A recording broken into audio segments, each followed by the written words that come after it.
नमस्कार। इस वीडियो में आप सभी का बहुत बहुत स्वागत है। मेरा नाम कमल कुमार है और आप देख रहे हैं खेतों तक मौसम यूट्यूब चैनल के ऊपर आप ये वीडियो देख रहे हैं।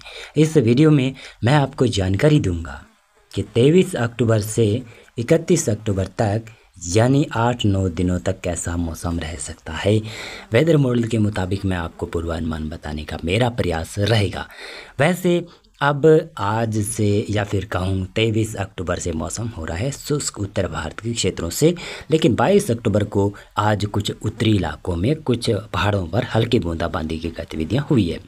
पंजाब, हरियाणा, दिल्ली, पश्चिमी उत्तर प्रदेश, राजस्थान, गुजरात के उत्तर पूर्वी इलाकों से लगाकर मध्य प्रदेश के उत्तर पूर्वी इलाके, पश्चिमी उत्तर प्रदेश का क्षेत्र, यहाँ पर रहने वाला है मौसम शुष्क, साफ मौसम नहीं रहेगा, थोड़ा सा प्रदूषण छाया रहेगा।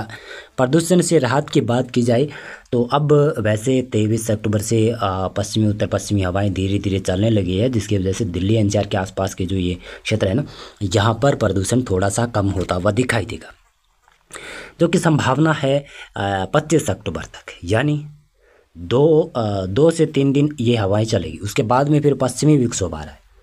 27 अक्टूबर से पश्चिमी विक्षोभ आ रहा है, तो 26 अक्टूबर को ये हवाएं थोड़ी सी कमज़ोर पड़ सकती है।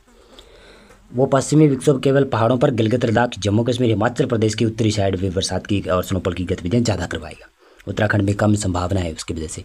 पंजाब, हरियाणा, दिल्ली, उत्तरी राजस्थान और पश्चिमी उत्तर प्रदेश और दिल्ली के क्षेत्र हैं, इन क्षेत्रों में ऐसा लग रहा है कि 27 अक्टूबर से फिर से बादलवाई देखने को मिलेगी 27 और 28 अक्टूबर को, और जिसकी वजह से थोड़े बहुत एरिया में हल्की बूंदाबांदी की गतिविधियां हो सकती है। उसके बाद में आगे संभावनाएं नहीं है, यानी 31 अक्टूबर तक संभावनाएं कम है।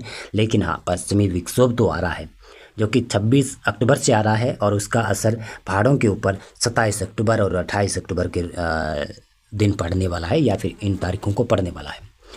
बंगाल की खाड़ी में बनने वाला सिस्टम अब ऐसा लग रहा है कि चक्रवाती तूफान नहीं बनेगा। तूफान बनने की संभावनाएं कम लग रही है।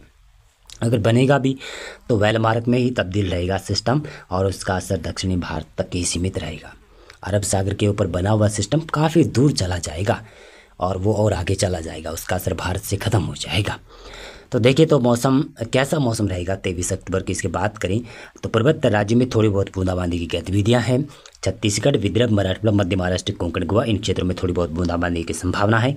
केरल, तमिलनाडु, कर्नाटक, राज्य आंध्र प्रदेश के क्षेत्र में बरसात की संभावनाएं दिखाई दे रही है। 24 अक्टूबर को संभावना ये है, विदर्भ, मराठवाड़ा, मध्य महाराष्ट्र, कोंकण, गोवा के उत्तरी इलाके, मध्य प्रदेश के दक्षिणी भागों में और छत्तीसगढ़ के उत्तरी इलाकों में बरसात की संभावनाएं दिखाई दे रही है।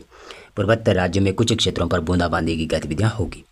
केरल, तमिलनाडु, कर्नाटक, राज्य आंध्र प्रदेश के क्षेत्रों में बरसात की संभावनाएं ठीक ठाक नजर आती हुई दिखाई दे रही है। गुजरात में मौसम शुष्क रहेगा। राजस्थान, पंजाब, हरियाणा उनकी मैंने आपको बता दिया, मौसम शुष्क रहेगा।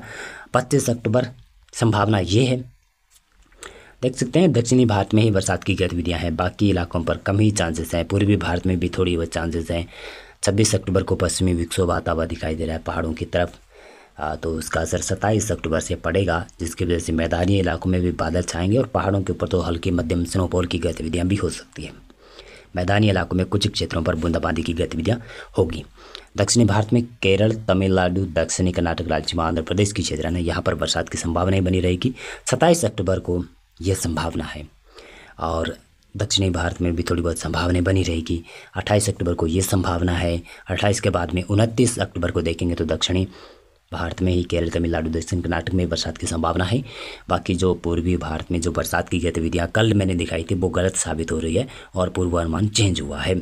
30 अक्टूबर को संभावना ये है, और 31 अक्टूबर यानी अक्टूबर माह का अंतिम दिन संभावना के अनुसार बताऊँ तो बंगाल की खाड़ी के ऊपर नया सिस्टम जन्म ले सकता है, और ऐसी भी संभावना है कि उत्तर पूर्वी मानसून की भी दस्तक केरल, तमिलनाडु, कर्नाटक, राज्य आंध्र प्रदेश के क्षेत्रों पर हो सकती है, क्योंकि मानसून लगभग समूचे भारत से वैसे भी चला गया है, पहले ही चला गया है, काफ़ी दिन पहले ही, और अब ये हवाएं उत्तर पश्चिमी हवाएं सेटल होने वाली है, और ये हवाएं सेट होने की वजह से यहाँ पर बंगाल की खाड़ी में आकर ये हवाएं इस प्रकार से होगी तो नमी युक्त हवाएं दक्षिणी भारत को प्रभावित करेगी, और यहाँ पर बरसात की गतिविधियाँ होती रहेगी, जो कि नवंबर माह में भी जमकर जारी रहने की संभावनाएं नजर आ रही है। मौसम पूर्वानुमान और मौसम अपडेट में अभी बस इतना था। बहुत बहुत धन्यवाद आपका पूरा वीडियो देखने के लिए।